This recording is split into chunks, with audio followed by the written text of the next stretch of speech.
Good afternoon to you, Kat. Hi, really nice to be with you today. Thank you for joining us. How goes your Tuesday? How goes your week? So far, so good. Thank you. So far, Coming so good. towards the end of Tuesday, so looking forward to getting back to sitting on the sofa. My husband's sick, so I've been looking after him a little bit today. Get Ah, well soon, hubby. yeah, praying for him to get well soon. Now, very much needed conversation, Kat, and so much to get into. But I think to start us off, maybe just chat to us about the traumatic impact of deceptive sexual behavior. And of course, its impact on spouses and relationships. Why is it important to look after our spouses, especially in this context? Yeah, and kind of, I guess the answer to that is alluded to in the little introduction that you gave, which is that often where you have a problematic pornography user that is using pornography in an addictive or compulsive way, you will often have an attached spouse or partner to that person who is on the receiving end of that deception and the sort of resulting betrayal. And so I think partners have often been forgotten, they've often been overlooked. It's easy for us to say, hallelujah, this person is now kind of out in the open and that they're sort of stepping towards freedom, but that Yeah. often comes at the expense of the spouse or partner who's now holding information that they didn't know. They're kind of receiving this information that they didn't ask for and didn't know was coming, and that can be very, very traumatic. I guess the first way you would see that is in kind of shock as they're like, what, how, I didn't know this was going on.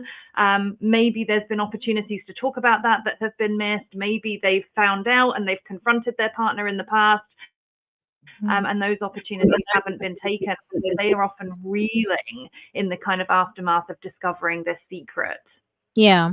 Now you can join us, of course, as I've mentioned, we're live on Facebook and YouTube. That's CCFM 107.5. We've started the series with the naked truth. Last week, we touched on how pornography impacts our children and how to deal with it. And so today we are touching specifically around marriages and the impact it has on marriages and our spouses. Just before I give over to Ntsiki, now at the naked truth, you use the term betrayal trauma to explain what spouses can go through. What exactly does this term mean? Let's chat about that, Kat. Yeah, and thank you for asking that because it sounds like kind of a big scary term, right? What we're trying to do with that concept of betrayal trauma is articulate the experience of the spouse.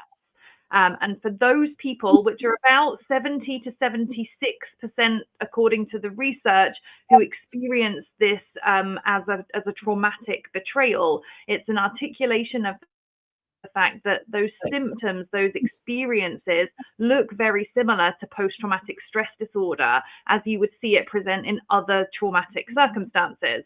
And I think when people hear that, they go, what? Like pornography use is traumatic for somebody else? And it can be hard to kind of conceptualize that. But it has to do with the fact that there is an expectation of safety and trust and fidelity and faithfulness in this relationship. And that has been destroyed in a way that I wasn't expecting. And I wasn't even aware that my partner would be capable of doing those kinds of things and then lying about it for a really long time. And so that's the piece that kind of shakes the foundation for the betrayed spouse, is that they just didn't even know that that could be possible. They wouldn't have believed their partner could do that to them. And so now they feel like they don't really read reality right. They don't know who this person is. It's not who they thought it was. And that's very, very destabilizing to their sense of safety and stability in the world. Hmm. Beautiful. Thank you so much. I'm just digesting this, and I know at home this is definitely helping someone and giving some insight. It is not a topic that is spoken about commonly Yeah. in Christian communities or even in families, you know. And thank you so much, Kat, again. Once again, we are live on our Facebook page and on our YouTube page, as well as on our radio station, speaking to Kat about this very important topic. If you want to engage, as Tash said, you can send us a WhatsApp on 061 781 1075. I have a question, and I think this is someone sitting at home saying, I am going through this, you know, and I identify with what you're talking about. So if someone is listening today who is going through this and is identifying with the concept, what would you like them to know? Yeah, thank you for asking that question. I think what I would like people to know is that although it probably feels like you're the only one and it feels like nobody understands, I would want them to know that there are people out there who get this issue. There are people out there who won't minimize what you're experiencing and won't pretend it's not happening or that it's okay, and that there is hope and healing for you. I think one of the things that we experience as betrayed partners is a sense of kind of people not understanding our experience or even blaming us for what is happening in our relationship, that somehow something we're doing is not good enough. That means that our spouse might be acting out with pornography, when in fact, all of the data shows that for most people, that is something that has been brought into the marriage by the spouse who's using pornography. And so it really isn't anything to do with the quality of your sex life. It really isn't anything to do with how good you are as a wife. It really has to do with what's going on with your partner that is driving them to use pornography in a way that's addictive. And so that's what I would want them to know. This isn't your fault. You can't control it. You didn't cause it, and that there is healing for you. But you may need to go on a bit of a journey with that. Yeah. And we can support you with that. And there are places that you can get help for that. Thank you so much, Kat. And I've also heard that sometimes when someone goes through something like this, people's responses can hinder and not help. On the flip side, some responses can be incredibly helpful. What are some practical ways churches and individuals can respond to this challenge with compassion and care? And are there any pitfalls to avoid? Yeah, so I would say that the pitfalls to avoid are anything that might place the blame in the lap of the partner rather than the sort of perpetrator, for want of a better term. That whenever we start looking at what you did wrong instead of what your partner is actively doing wrong, that can be harmful, in actually for both people, because it shifts attention away from the person who needs to do their work around understanding why they are seeking out that sexually explicit material, and it can harm the partner in believing that they are somehow responsible for somebody else's choices and somebody else's behavior. And the research actually shows that the response of the person who the partner turns to for support will have two direct impacts. One, it will determine how traumatized they are, that if they get a good response, a response that is supportive and a response that is focused on justice, that sort of validates that there is something wrong happening in this person's life, that will leave them less traumatized than a negative response. The other thing that is evident in some of the research is that when the partner turns to the church for support, the church is really representing God's presence on earth.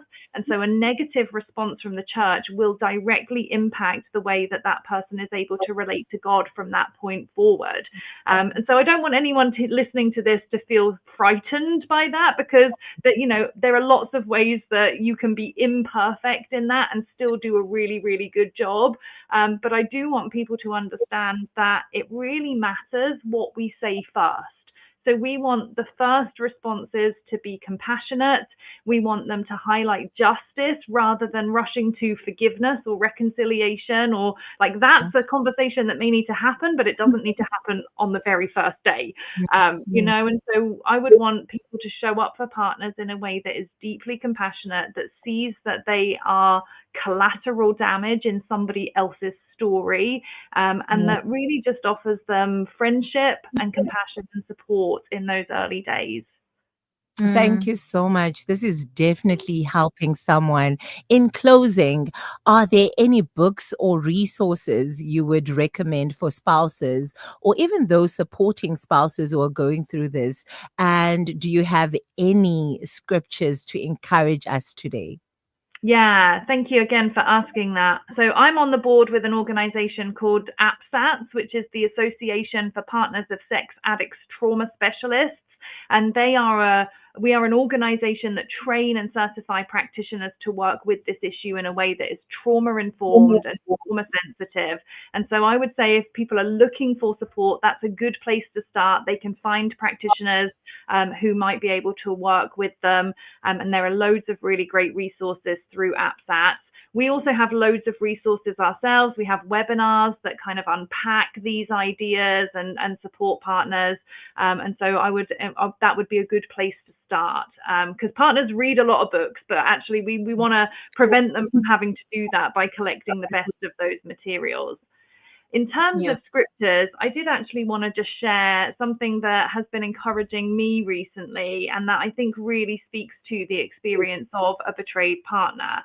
So I've been reading Mark chapter 2, where Jesus heals the paralyzed man, where his friends lower him down through the ceiling. And I've been really struck by how when we're going through something difficult, when we maybe feel like we can't walk because we're damaged and hurting, how important and valuable it is to have friends who maybe will kind of break the rules, and they'll push through somebody's ceiling and make a bit of a mess to get us before Jesus. And so I've been sitting with that and thinking, betrayed spouses, people going through something hard, we need some friends. We need some friends who will smash through some ceilings and put us in front of Jesus.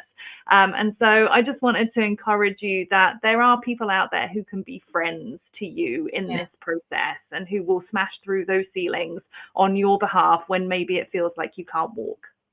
I love that. May we be those friends. May we be those friends that break the rules just to make sure that our brother, our sister finds their healing. Thank you so much, Kat. This blessed me a lot. And I know our listeners at home were really blessed by this. Yeah. Thank you so much, Kat. And what a word indeed that you shared.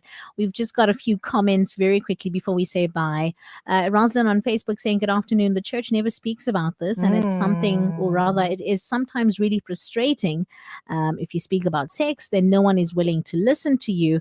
And then I think Unmerited Favor also commented saying, it's my first time writing in. So thank you so much for sparking the conversation with us on our Facebook page. And I think the beauty about this is that we can always we can reshare it and we can re-listen to it again. So once again, thank you so much for your time. Thank you for having me. All right. Thank Bless you. Bye. There you have it.